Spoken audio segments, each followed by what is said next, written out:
Hello friends, आप सभी का स्वागत है द ड्रीम आईएएस के ऑनलाइन प्लेटफॉर्म में। दोस्तों, आज है 1 जनवरी 2024 और हम आप 2024 की दहलीज पर कदम रख चुके हैं। दोस्तों, आप सभी को नववर्ष की हार्दिक शुभकामनाएं। हमारी शुभकामनाएं हैं कि आपका आने वाला वर्ष आपके लिए खूब सारी उन्नति और प्रगति लेकर के आए। दोस्तों, आज से हम भी एक नई शुरुआत कर रहे हैं। आप सभी के लिए रात्रि 9 बजे करंट अफेयर्स का एक शो हम लेकर के आ रहे हैं और इसमें मैं हर एक टॉपिक के पीछे के स्टैटिक पोर्शन को भी आपके लिए डिस्कस करूंगा ताकि आपकी एक संपूर्ण तैयारी हो सके। तो दोस्तों, शुरू करते हैं इस सफ़र को आज 1 जनवरी से ही, और आप सभी की दुआओं और आप सभी के सुझावों से ये सेशन हमारे लिए और भी लाभप्रद हो और हम मोटिवेट हों इसे कंटिन्यू रखने में। इसलिए आप सभी का वैल्यूएबल रिस्पांस, वैल्यूएबल कमेंट्स हमें चाहिए। तो दोस्तों, इसे हमने कुछ ऐसे डिज़ाइन किया है कि सबसे पहले हम किसी पर्टिकुलर डेट से संबंधित एक बैकग्राउंड को डिस्कस करेंगे। जैसे कि आज है 1 जनवरी, तो सबसे पहले हम 1 जनवरी के इतिहास को देखते हैं। आज ही के दिन वर्ष 1664 में महाराजा छत्रपति शिवाजी ने सूरत अभियान की शुरुआत की थी। आप सभी को पता है कि शिवाजी ने ही मराठा साम्राज्य की नींव रखी थी। शिवाजी भोसले साम्राज्य से थे, भोसले वंश से थे, और आगे चल के उन्होंने विराट मराठा साम्राज्य की नींव भी रखी और अपने युद्ध कौशल से शत्रुओं के छक्के छुड़ा दिए थे।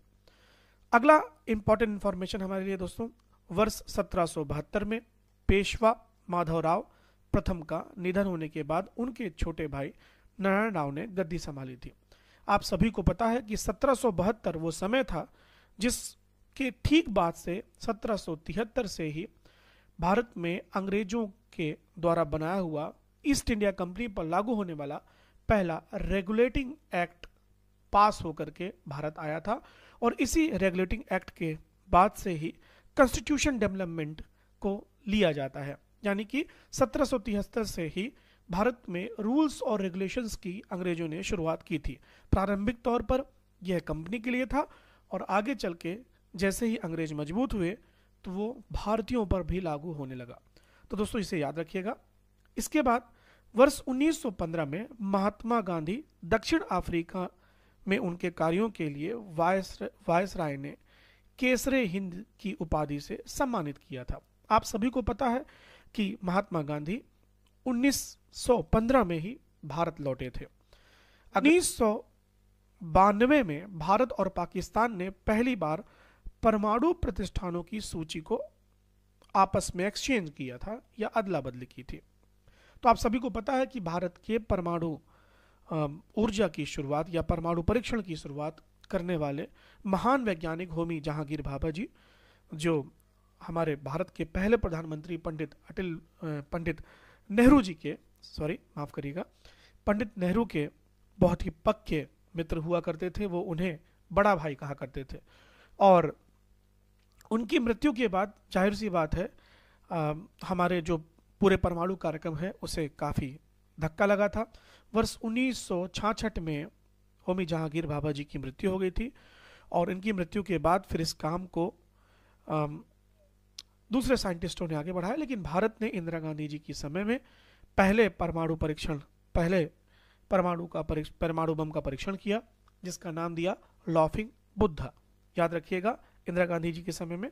और उसके बाद फिर पोखरण रेंज में दूसरा परमाणु परीक्षण अटल बिहारी वाजपेयी के समय में भारत के महान वैज्ञानिक डॉक्टर एपीजे अब्दुल कलाम के नेतृत्व में हमने भारत का दूसरा परीक्षण किया, और उस वक्त पूरा विश्व इससे स्तब्ध रह गया था। तो दोस्तों, ये थी इस पर्टिकुलर डेट से संबंधित स्टैटिक इंफॉर्मेशन। हम आगे बढ़ते हैं और अब इंपॉर्टेंट करंट अफेयर्स को देखते हैं जो 1 जनवरी से संबंधित है। तो दोस्तों, सबसे पहला हम जिस पॉइंट को हम डिस्कस करेंगे वह है संसदीय स्थायी समिति की सिफारिश के बारे में हम डिस्कशन करते हैं। तो संसदीय स्थायी समिति ने सिफारिश की है कि केंद्र में को इलेक्ट्रॉनिक वाहनों को तेजी से अपनाने और विनिर्माण योजना की समय सीमा कम से कम 3 साल और बढ़ानी चाहिए, मतलब एक समय और चाहिए, तब तक शायद भारत में इलेक्ट्रॉनिक्स जो व्हीकल्स है उसे और अच्छे से डेवलप किया जा सकता है। जबकि इस योजना की समय सीमा 31 मार्च 2024 तय की गई थी। इसका बजट लगभग 10,000 करोड़ रुपए का है और फेम सेकेंड योजना का मुख्य रूप से इलेक्ट्रॉनिक और हाइब्रिड वाहनों की खरीद और प्रोत्साहन देना है और आर्थिक चार्जिंग स्टेशंस को डेवलप करना है, ये याद रखिएगा। तो ये हमारी पहली खबर जो कि भारत के संसद की स्थायी समिति की सिफारिश से संबंधित थी। नेक्स्ट हम इंफॉर्मेशन देखते हैं जो हमारे लिए महत्वपूर्ण है। केंद्र ने 18 राज्यों और केंद्र शासित प्रदेशों में 75 विशेष रूप से कमजोर जनजाति समूहों के बीच प्रधानमंत्री आवास योजना ग्रामीण के पात्र लाभार्थियों की पहचान करने के लिए एक व्यापक सर्वेक्षण और पंजीकरण प्रक्रिया की शुरुआत की है। आप सभी को पता है भारत में विभिन्न प्रकार की जनजातियां विभिन्न प्रकार के राज्यों में रहती हैं और उन सबको सुलभ आवास यानी कि प्रधानमंत्री आवास उपलब्ध करवाना, इसके लिए एक नए प्रयास की शुरुआत हमारी केंद्र सरकार ने कर दिया है। और सबसे पहले आप ये याद रखिएगा कि इसके लिए एप्लीकेशंस, ऑनलाइन एप्लीकेशन ऐप की शुरुआत की गई है। इसे आवास प्लस नाम दिया गया है, याद रखिएगा। तो आवास प्लस का संबंध हमारे जो शेड्यूल्ड ट्राइब भाई बहन हैं विभिन्न राज्यों के, उनसे संबंधित है। ये इंपॉर्टेंट है, इसको याद रखिएगा। नेक्स्ट इंपॉर्टेंट करंट अफेयर्स हम देखते हैं दोस्तों। तो अगला जो इंपॉर्टेंट करंट अफेयर्स है दोस्तों वो है हमारे लिए वी बॉक्स ने अखिल भारतीय तकनीकी शिक्षा परिषद, भारतीय उद्योग परिसंघ और भारतीय विश्वविद्यालय संघ सहित विभिन्न एजेंसियों के सहयोग से भारत कौशल रिपोर्ट 2024 प्रकाशित की है। आपसे ये क्वेश्चन पूछा जा सकता है कि भारत कौशल रिपोर्ट का प्रकाशन कौन करता है। तो याद रखिएगा भारतीय उद्योग परिसंघ और भारतीय विश्वविद्यालय संघ के तत्वाधान में यह रिपोर्ट प्रस्तुत की जाती है, जिसमें भारत का कौशल परिदृश्य और कार्यबल पर कृत्रिम बुद्धिमत्ता के यानी आर्टिफिशियल इंटेलिजेंस के प्रभाव को विशेष रूप से परखा गया है। याद रखिएगा, यह महत्वपूर्ण है आपके लिए। तो नेक्स्ट इंपॉर्टेंट करंट अफेयर्स देखते हैं दोस्तों जो आज से संबंधित है। शोधकर्ताओं ने इसी से एसोसिएटेड है। शोधकर्ताओं ने आगे एक रिसर्च रिपोर्ट है, समझिएगा इसको, इंपॉर्टेंट है ये। शोधकर्ताओं ने कन्नूर कहाँ है दोस्तों? तो कन्नूर है केरल के। तो केरल के कन्नूर में लैटेरिक पहाड़ियों में, लैटेरिक मतलब आप याद रखिएगा लैटेराइट मिट्टी से संबंधित है और लैटेराइट मिट्टी विशेष रूप से जो हमारा केरल है यानी वेस्टर्न घाट्स में भी बेसिकली जो केरल का रीजन वहां पे लैटेराइट मिट्टी पाई जाती है। तो पहाड़ियों में साइपेरेसी की एक नई प्रजाति की खोज की है। इस प्रजाति का नाम फिम्ब्रिस्टिलिस जेलिलियाना है। इस प्रजाति का नाम दिवंगत पादप वर्गीकरण शास्त्री अब्दुल जलील के नाम पर रखा गया है। यह प्रजाति साइपरेसी परिवार की एक सबसे बड़ी जेनेरा में से एक था जो उष्णकटिबंधीय या उपोष्णकटिबंधीय क्षेत्रों में फैली है। तो कुल मिला के एक नई पादप की प्रजाति, पौधों की प्रजाति प्राप्त हुई है केरल के कन्नूर में, यानी कि भारत के वेस्टर्न घाट्स में और बेसिकली केरल में। ये याद रखिएगा, this is important for you. Next important information which is associated with the 1 जनवरी। सर्वोच्च न्यायालय ने यूनियन ऑफ इंडिया और अन्य बनाम AIR कोमोडोर NK शर्मा मामले में स्पष्ट किया है कि अपने शासी कानूनों के सख्त मापदंडों के तहत काम करने वाले न्यायाधिकरण सरकार की नीति बनाने के निर्देश नहीं दे सकते।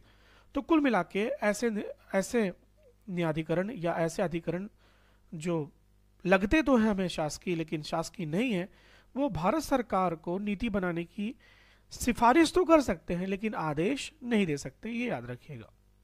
नेक्स्ट, वीटा दानी ने अंतर्राष्ट्रीय टेबल टेनिस फेडरेशन फाउंडेशन के गवर्निंग बोर्ड में नियुक्ति पहली भारतीय के रूप में इतिहास रच दिया है, जो उनके शानदार करियर की महत्वपूर्ण उपलब्धि है। अपनी उल्लेखनीय उपलब्धि पर टिप्पणी करते हुए वीटा दानी ने अपना उत्साह व्यक्त करते हुए कहा कि एक ऐसे संगठन में शामिल होना एक शानदार एहसास है जो टेबल टेनिस के विकास और समुदाय पर इसके प्रभाव के लिए मेरी दृष्टिकोण से पूरी तरह मेल खाती है। राइट, तो याद रखिएगा वीटा दानी अंतर्राष्ट्रीय टेबल टेनिस फेडरेशन की सदस्य बन चुकी हैं, ये याद रखिएगा, और ये पहली भारतीय हैं जो इस संघ में शामिल हुई हैं। नेक्स्ट, यूनेस्को ने एशिया प्रशांत पुरस्कारों की घोषणा कर दी है वर्ष 2023 के लिए। इसका उद्देश्य वर्तमान और भविष्य की पीढ़ियों के लिए लाभ के लिए क्षेत्र की सांस्कृतिक विरासत के संरक्षण में निजी क्षेत्रों की भागीदारी और सार्वजनिक निजी सहयोग को प्रोत्साहन करना है। यूनेस्को के बैंकॉक कार्यालय में के अनुसार जूरी ने 8 देशों की कुल 48, याद रखिएगा, कुल 48 परियोजनाओं का मूल्यांकन किया है और इन 48 परियोजनाओं में 12 परियोजनाओं को इन्होंने चयन करते हुए सम्मानित करने की घोषणा की है। This is important. नेक्स्ट, ये आपके लिए भारत के पॉइंट ऑफ व्यू से बहुत ज़्यादा इंपॉर्टेंट है, इसलिए इसे याद रखिएगा। नेक्स्ट पॉइंट देखते हैं हम लोग दोस्तों। बेंगलुरु स्थित फिटनेस स्लाइस समर्थित north east small finance bank ने अपने अंतरिम प्रबंधक निदेशक और मुख्य कार्यपाली अधिकारी के रूप में सतीश कुमार कालरा की नियुक्ति की है।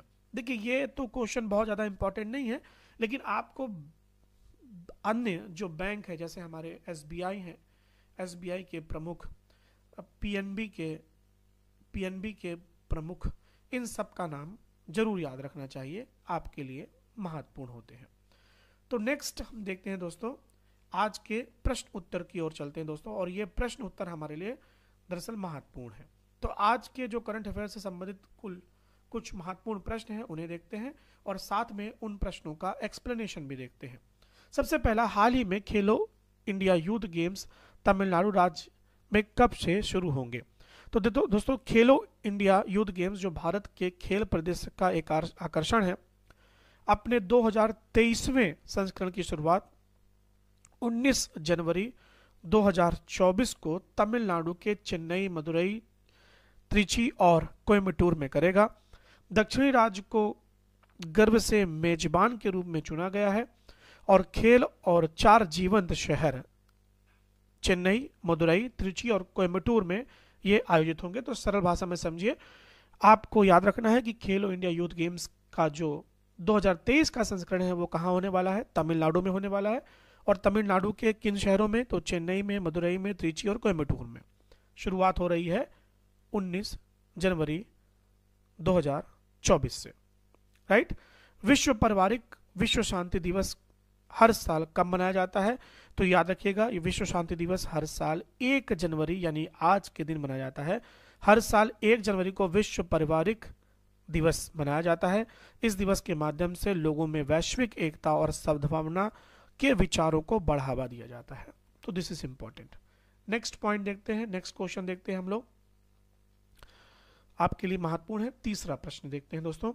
हाल ही में देश का पहला एआई आर्टिफिशियल इंटेलिजेंस से संबंधित शहर किस राज्य में बनने जा रहा है?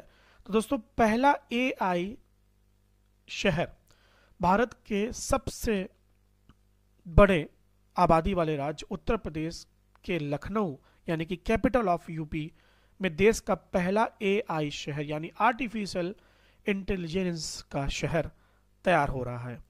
इस पहल का उद्देश्य कृत्रिम बुद्धिमत्ता के लिए एक संपन्न केंद्र बनना।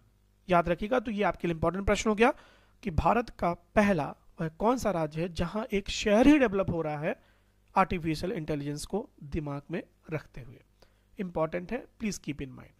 नेक्स्ट पॉइंट, तो चौथा प्रश्न देखते हैं। हाल ही में फरवरी में खेली जाने वाली सेफ चैंपियनशिप अंडर 19 भारतीय महिला टीम की कोच किसे नियुक्त किया गया है?